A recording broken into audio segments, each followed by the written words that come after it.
the groups that are been in 9th and 10th grade and 11th grade, they've been together off and on for a lot of years. So they've been putting a lot of hard work in since they've been little girls in elementary school.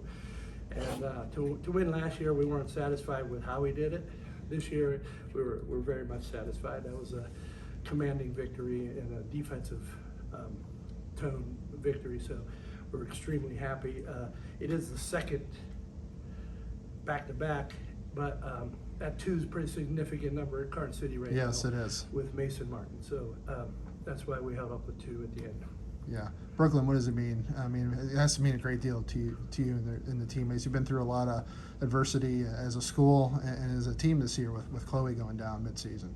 Yeah, it feels really good, especially whenever we came out and just dominated on the defensive end. We had some troubles on our offensive end, but I mean, defense won that game like it has most of our games. And Naomi, you really played well the whole game, really in the first half too. You really got things going, hit 3 threes. Kind of were the offense in the first half when people were struggling. How good does it feel to come out that hot and really help this team get on the way to this championship? It definitely felt really good because it started our offense off, and mostly like that started the game, and then plus the defense, like everyone helping each other. Like when someone drives or something and stepping over and getting in front, it helped a lot, and it also means a lot because it's the second win together, all as one like usual. In the defense all year, we've talked about the defense again tonight. I mean, Brookville's having trouble even getting a shot off, let alone scoring. They only had 7 field goals. I think they shot in the 20%. That's really been your bread and butter all year, and again tonight it really came in handy. Yeah, we knew since Chloe went down, we all had to pitch in. Okay, on the offensive end,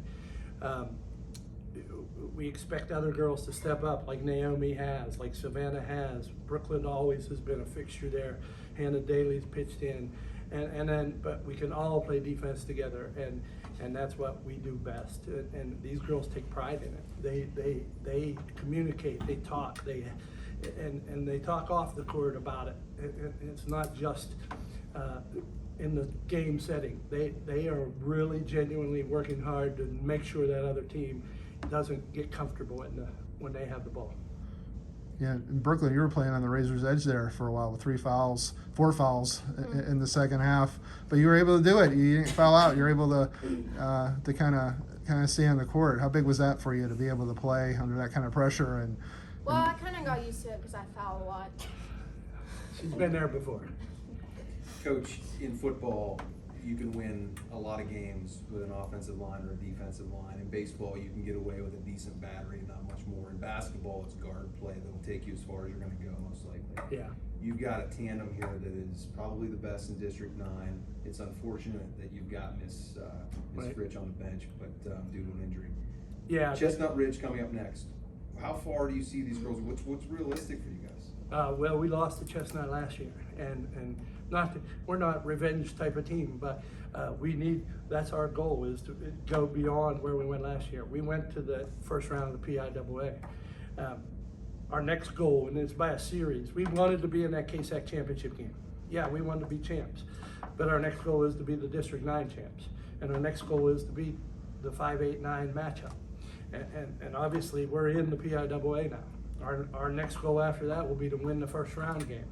And we are a goal-oriented team, and a lot of our defensive demeanor is kind of genuine because they have grown to be able to set goals 1 week at a time, 1 day at a time, one team at a time. So we expect to go further than we did last year. So is there anything in particular from that first game against Brookville that you could put to use tonight? Yeah, they were able to get to the paint in that game. They were able to drive. We had a lead that game, and they made a comeback. And I think it was a 7 or 8 point lead, not 12 or 14 or whatever we had tonight. But they were able to get to the hoop, and that's been our thing. We see a lot of good guards this year. Number 14 tonight is a really good guard. We prohibited her from getting to the hoop. We prohibited number 10 from getting to the hoop. And when they got to the hoop in the first half, it resulted in us fouls and putting him on the foul line. and you know, we talked about that at halftime. So we try to keep their best players from getting close shots. That's pretty simple math. Yeah.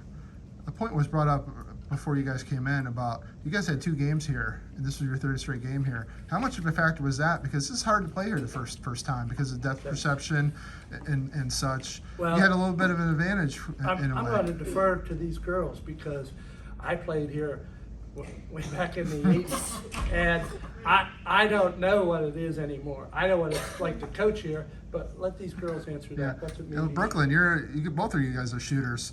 How much of an adjustment is it? Because I'm sure the depth perception is off, the floor is bigger, it's just a bigger area.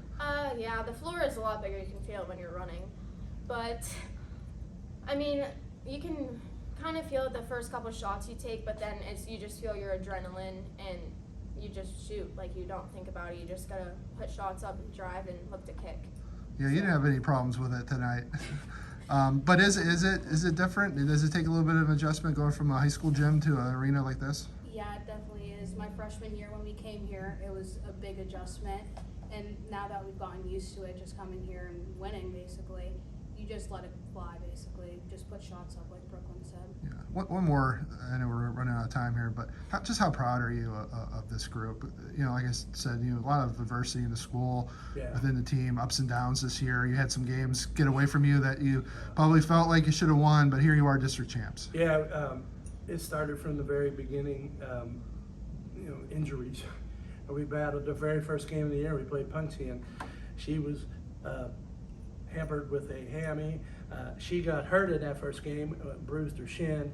Chloe and Savannah didn't dress with their injuries, and that's the way this year seemed to be. It was get them healthy enough, get them back in there, and then another injury. And then, of course, the big one came January 12th with Chloe, so another adversity. So I couldn't be any more proud of what they overcame this year. And it goes back to those losses, those overtime losses. And could we overcome that? Saturday we were down 19-6 or something like that, 20-6, something like that, and we came back. And that's what the resiliency these girls have shown despite adversity all season long has made me the proudest coach I could ever be. I've never felt more pride than I have with this group, for sure. All right, thank you.